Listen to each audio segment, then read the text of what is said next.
کب کیا؟ ان سوالوں کے جواب جی عبد المالک صاحب تشریف لائیں۔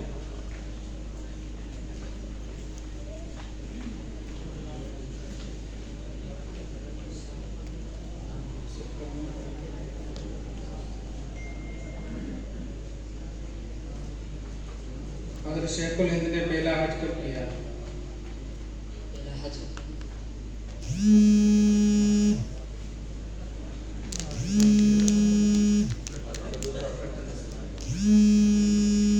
گاندھی نے بر صغیر کی سیاست میں کب حصہ لیا؟ 1914۔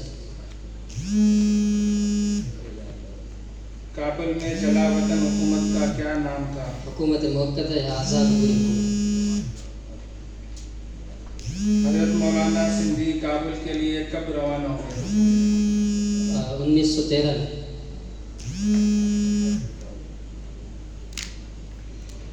گاندھی جی سیاست سے پہلے کیا کرتے تھے؟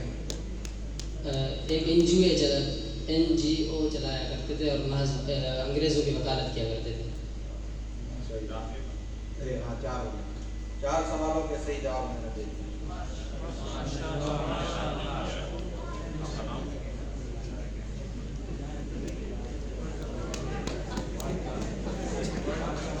کب پکڑو دی بابا؟ جی سوالات سن لیں۔ حضرت شیخ الہند مالٹا جیل سے کب رہا ہوئے؟ حضرت شیخ الہند کی دستار فضیلت کب ہوئی؟ شریف حسین نے ترکوں کے خلاف کب بغاوت کی؟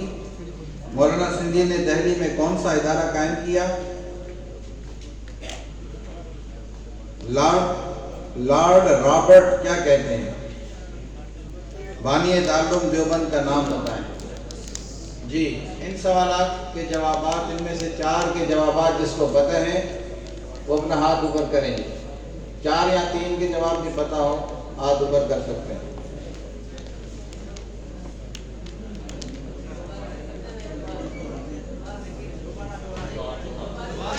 جی بانی دارالعلوم دیوبند کا نام بتائیں۔ لارڈ رابرٹ کیا کہتے ہیں؟ مولانا سندھی نے دہلی میں کون سا ادارہ قائم کیا؟ شریف حسین نے ترکوں کے خلاف کب بغاوت کی؟ حضرت شیخ الہند کی دستار فضیلت کب ہوئی؟ حضرت شیخ الہند مالٹا جیل سے کب رہا ہوئے؟ کوئی اور آپ آئیں گے؟ ہاں تشریف لیں تشریف۔ میں مخدوم عبد الکریم صاحب کو دعوت دوں گا کہ وہ آئیں ان سے سوالات کریں۔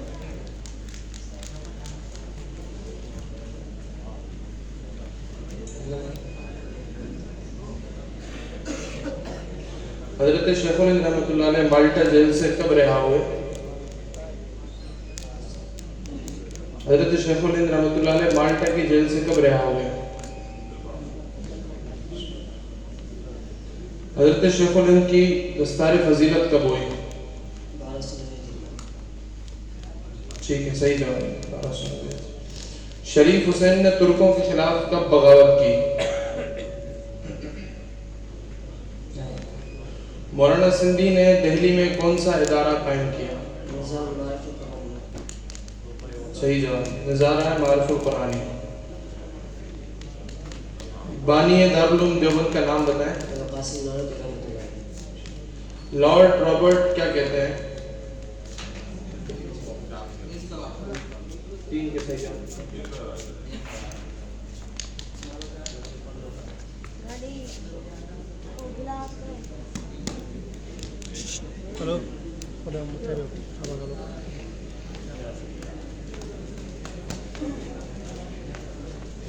جی آگے سوالات سن لیں۔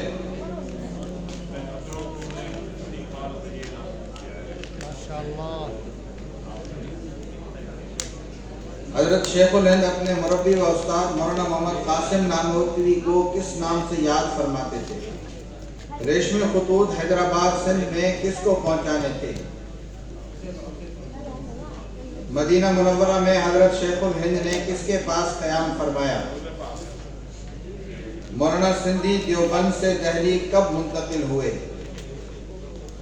ولیم ہنٹر کا کیا کہنا ہے؟ دارالعلوم دیوبند کا قیام کب ہوا؟ جی کون جواب دے گا ان کا؟ ان میں سے 3 کا جواب کسی کو آتا ہو، 4 کا، 3 کا؟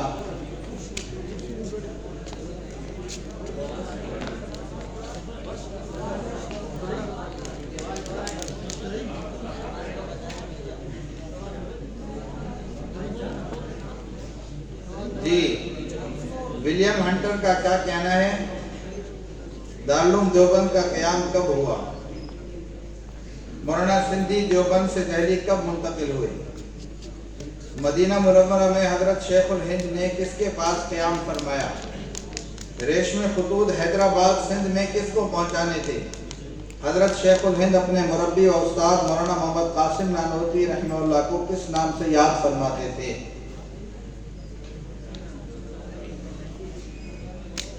کسی کو 2 سوالوں کے جواب آتے ہوں؟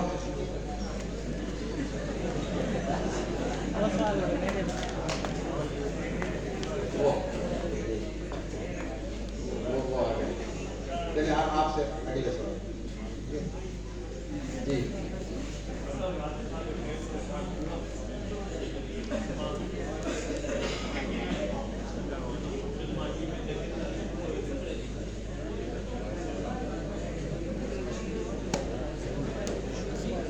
ولیم ہنٹر کا کیا کہنا تھا؟ دارالعلوم دیوبند کا قیام کب ہوا؟ 15 میں 30 محرم الحرام۔ مولانا سندھی دیوبند سے دہلی کب منتقل ہوئے؟ 1333 ہجری۔ مدینہ منورہ میں حضرت شیخ الہند کس کے پاس قیام فرمایا؟ انور پاشا۔ ریشمی خطوط حیدرآباد سندھ میں کس کو پہنچانے تھے؟ شیخ عبدالرحیم۔ شیخ الہند اپنے مربی استاد مولانا قاسم نانوتوی کو کس نام سے یاد کیا کرتے تھے؟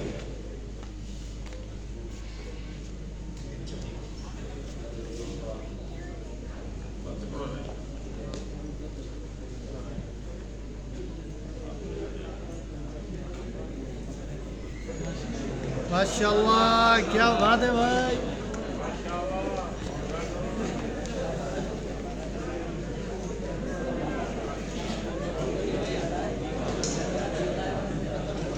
جی سوالات سن لیں۔ اب جس کو 2 جواب بھی آتے ہیں وہ بھی ہاتھ اٹھا سکتا ہے۔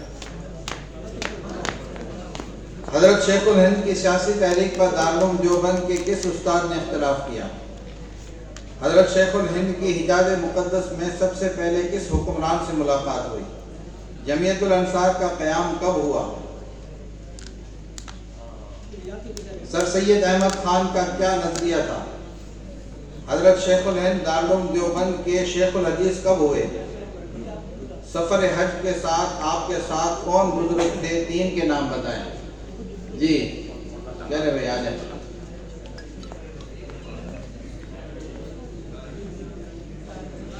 جی حافظ خالد دامرا صاحب سے گزارش کروں گا کہ ان سے سوال پوچھیں۔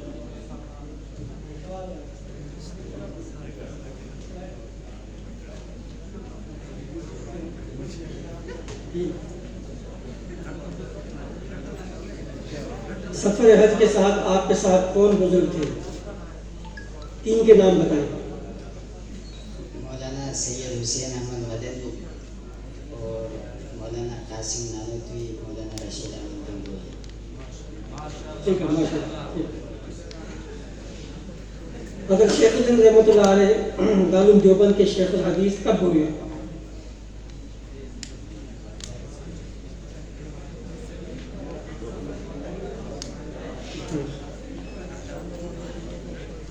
سر سید احمد خان کا کیا نظریہ تھا؟ نہیں پتا۔ جمعیت الانصار کا قیام کب ہوا؟